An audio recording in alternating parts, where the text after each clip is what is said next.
வேற மதத்துல உள்ளவங்க 2 பேரும் இணைஞ்சு திருமணம் பண்ணியிருப்பாங்க. அந்த மத நம்பிக்கைகள் அவங்கள புரியாம போறதுக்கு பல காரணம். இதெல்லாம் விட சமூக அழுத்தம் வேற. சமூகத்துல பல பெண்கள் பல பிரச்சனைகளை வேலை பார்க்குற இடத்துல சந்திச்சுட்டு வந்தாலும் அந்த கணவன் கிட்ட பகிர்ந்துக்க முடியாமலும், அது போல கணவனுக்குள்ள பிரச்சனைகளை அவன் மனைவி கிட்ட பகிர்ந்து கொள்ள முடியாம இந்த சமூக அழுத்தங்கள்னால கூட பிரிவு ஏற்படுது.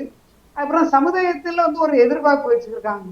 நாம இப்படி இருக்கணும் அப்படிங்கிறத, நம்மளுக்கு இந்த அளவு மதிப்பு தரணும் சமுதாயம் அப்படிங்கிறத ஒரு எதிர்பார்ப்போட இருக்கனால இன்னைக்கு அந்த புரிதல் இல்லாம போகுது. பொருளாதார பிரச்சனை இன்னைக்கு ரொம்ப அதிகமானது. பண கஷ்டம், பெரும்பாலும் பிரச்சனைக்கு பண கஷ்டம் தான் காரணமாகுது. அதனால மன அழுத்தம் வருது. ஏன்னா இந்த கணவன் ஒரு பொருளை வாங்கி தரணும்னு இருப்பாரு, மனைவி இன்னொரு பொருளை எதிர்பார்ப்பாங்க. அந்த எதிர்பார்க்கிற அந்த பொருளை கிடைக்காதனால நிறைய குடும்பங்கள்ல விட்டு கொடுக்குற மனப்பான்மை இல்லாம இன்னைக்கு சண்டை வந்துட்டு இருக்குது. அடுத்து பணத்தை எப்படி நிர்வகிக்கணும் அப்படிங்கிற பிரச்சனை. அந்த கணவனோட என்னோட வருமானத்தை நீ கேட்கக்கூடாது, உன்னோட வருமானத்தை நான் கேட்கக்கூடாதுன்னு 2 பேருமே சொல்லிடுறாங்க. அந்த கணவன் மனைவியோட மொத்த வருமானத்தை நம்ம எப்படி செலவு பண்ணணும் அப்படிங்கிறத பகிர்ந்து 2 பேரும் கருத்து வேறுபாடு இல்லாம அதை நிர்வகிச்சா இந்த பிரிவு பிரிந்து போகக்கூடிய ஒரு வாய்ப்பு இல்லாம போகுது. அதுக்கப்புறம் ஆளுமை வேறுபாடு.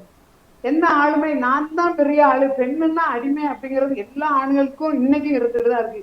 பெண்களை ஒரு மட்டும் பேசுறது, மேடையில பேசுறதும் அவங்க பெண்களை பற்றி எழுதுறதும் உயர்வாக எழுதினாலும் அடிமனசுல பார்த்தோன்னா இவ பொம்பளை தானே, இவ பொட்டச்சி தானே அப்படிங்கிற மாதிரி ஒரு எண்ணம் இருந்துகிட்டே தான் இருக்கு. எவ்வளவு பெரிய படிப்புகள் படிச்சு எவ்வளவு சமுதாயத்துல ஒரு பெரிய பதவியில இருந்தாலும் பெண் என்கிறவ சாதாரண ஒரு புழு அப்படிங்கிற மாதிரி நினைப்பு நிறைய ஆண்களுக்கு இன்னைக்கு இருந்துகிட்டு இருக்கு. அது மாறல. இது உண்மையான கருத்து, மாறல. என்ன பேசுறதுலாம் மேடையில பேசுறது ஆஹா ஓஹோ, பெண்களுக்காக அவ்வளவு என் வாழ்க்கை அர்ப்பணிப்பு எல்லாமே.